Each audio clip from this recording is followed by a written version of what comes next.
برنامجنا دارك مبروكة. بعد النجاح الكبير اللي شهدته الحلقة الأولى، حبينا نشكر كل شخص راسلنا ودعمنا ونقدنا ومدنا باقتراحاته. لذلك خصصنا على صفحتنا ركن الرد على استفساراتكم، نجاوبوكم فيهم ونستقبلوا اقتراحاتكم. وعلى خاطر انتم طلبتوا، اليوم الحلقة متاعنا باش تكون تطبيقية عملية. تبعونا. احنا توا في قمر ماشيين لدار عائلة كانت تعيش لبرا وعندها فكرة على الفانك شوي، حبوا ياخذوا راي خبيرة الفانك شوي علا بن جماعة. قمرت بلاصة ياسر حلوة ومن أحلى البلايص في تونس. وتعرف نسرين، قمرت عندها كل الامتيازات اللازمة دو بوان دو فانك شوي. كان نلاحظوا نشوفوا اللي قمرت فيها جبل وفيها البحر، والجبل والبحر من أقوى العناصر الطبيعية اللي تأثر على طاقة الإنسان. دايوغ كي يبدا واحد متقلق ولا مش مرتاح وين يمشي؟ يا يمشي للجبل ولا يمشي لبلاصة فيها خضار ولا يمشي للبحر.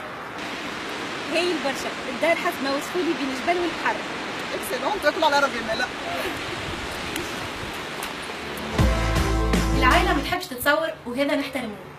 خذينا من عندهم المعلومات والأدوات اللازمة للقيام بالدراسة، البلان دات دو نيسانس نتاع كل فرد من العائلة، ومعاهم الهدف بما أنه لازم يتحدد الهدف من الأول. الهدف نتاع العائلة بتاعنا اليوم هو التركيز على الجانب المالي وعلى جانب العلاقات. ديما نبدا الدراسة نسرين بملاحظة المحيط الخارجي ونشوف مدى تأثيره على الدار وعلى المتسكنين. تمتاز الدار هذيك وجودها بين الجبل والبحر. كان تبدا الدار بيان بلاصي بيناتهم تكون طاقة المال قوية برشا، أما كان تكون بيان بلاصي تكون سبب في مشاكل وصعوبات كبيرة.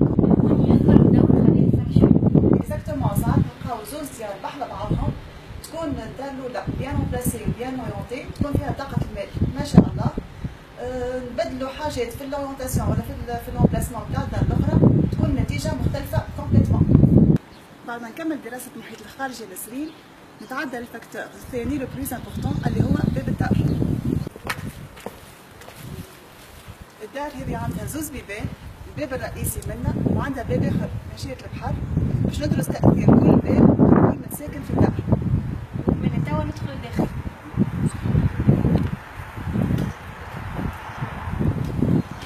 اون فوا توا احنا لداخل، الهدف نتاعنا نسرين هو باش نختاروا لا ميور ديسبوزيسيون دي بياس. اش معناتها؟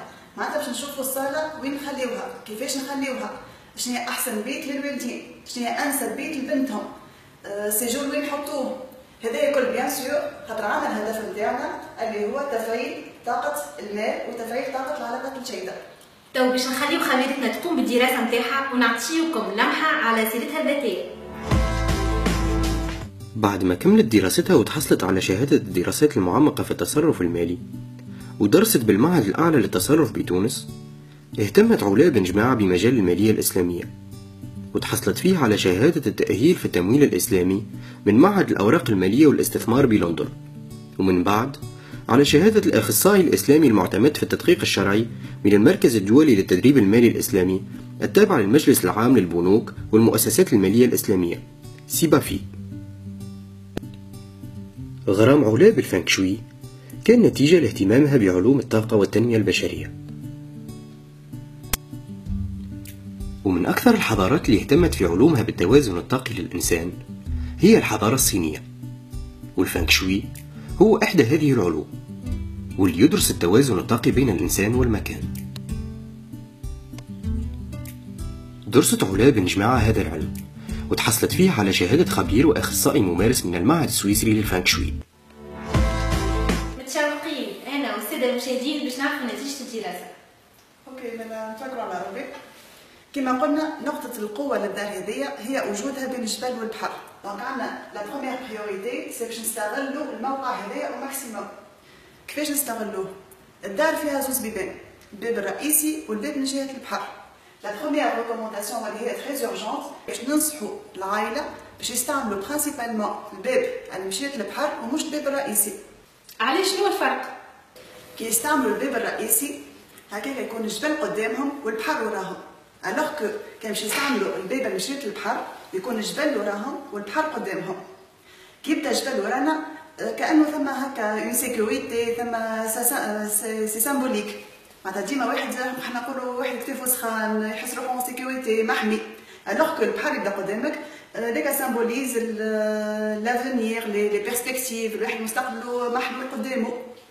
فيما يخص الدار من داخل النسرين الدار فيها 3 بيوت، هوني سويت بارون، هذه يحبوا يخلوها بيت لبنتهم، وهوني سيجور والصالة. بالنسبة للصالة اوكي، الاختيار موفق ما ثم حتى مشكل. بالنسبة للبيوت ما يساعدش في الكل. علاش؟ العائلة هذه الهدف نتاعها شنو؟ نذكروا أن الهدف نتاعها كان تفعيل طاقة المال وطاقة العلاقات. لقيت البيت اللي اختاروها تفعل برشا طاقة صرف المال، معناتها حتى كان عندهم دي غوفوني باهيين عندهم زيادة برشا مصاريف، الشيء اللي يخلي الفلوس اللي تدخل في ساعة تصرف. البيت الأنسب ليهم هي بلوتو البيت هذيا. بالنسبة لبنتهم الاختيار نتاعهم نتاع البيت هذي مش مناسب بالكل، خاطر يفعل لها طاقة الوحدة السوليتود وطاقة المرض. نحولوا البيت نتاع بنتهم لهوني، والسيجور هو اللي باش يجي في البيت هذايا. توا بعد ما اخترنا كل بيت وين نجي، انا هي الانسب للوالدين، انا هي الانسب لبنتهم، وانا هي الانسب للسيجور، باش نختاروا اونكور الديسبوزيسيون تاع كل حاجه باش نحطوها في البيت. معناتها الفرش وين نحطوه، شنو هي الاورونتاسيون تاعو اللي تناسب اكثر. كان باش يحطوا تلفزه لبنتهم، باش يحطوا بيرو.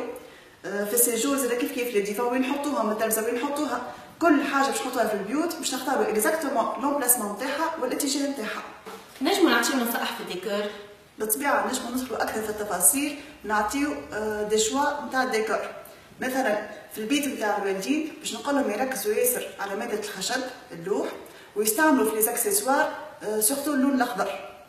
الوغ في بيت بنتهم يركزوا لي اكثر على لي طون تاع المارون البيج بري ديغراداسيون تاعو الكل. تكون النتيجه النهائيه البيت كيما هكا، ماده الخشب، لي زاكسيسوار اللون الاخضر، بيان سور يجمو يزيدوا لامبادير، يجمو يزيدوا زربيه. هذايا ليسبري جينيرال تاع البيت. شوفوا توا البيت بنتهم، وبيت بنتهم في الاخر كيما هكا، لي طون تاع البيج باللي ديغراداسيون تاعو الكل. هي برشا. هكا نكونوا كملنا دراسة الدار. نشكرك مدام علاء على الإفادة الكبيرة اللي قدمتها لنا، خلينا نتعرفوا أكثر على علم الفانك شوي من الناحية التطبيقية. عايشك نسرين، يعطيك الصحة حتنتي. بيان سور ربي نحب نذكر في الاخر اللي النصائح اللي قدمناها راهي نصائح خاصة بالعائلة هذه بالذات وبالدار هذه بالذات. في الأخير نحب نوضح اللي راهو النصائح اللي قدمناها نصائح عامة، خاطر ما حبيناش نمسوا من الخصوصية نتاع العائلة. شكرا. كيما رينا تغييرات بسيطة في الدار تنجم تحسن وتبدل حياة برشا ناس. الهدف من برنامج دارك مبروكة هو تقديم النفع والتعريف بعلم الفانك شوي. على خاطر برنامجنا مدته قصيرة، فما مناسبات عديدة لتلقي معلومة كاملة كيما الدورات التدريبية وورشات العمل. نجموا تتبعوا كل التفاصيل على قناتنا في اليوتيوب وعلى صفحتنا في الفيسبوك دارك مبروكة. في أمان الله، استنونا في الحلقة القادمة.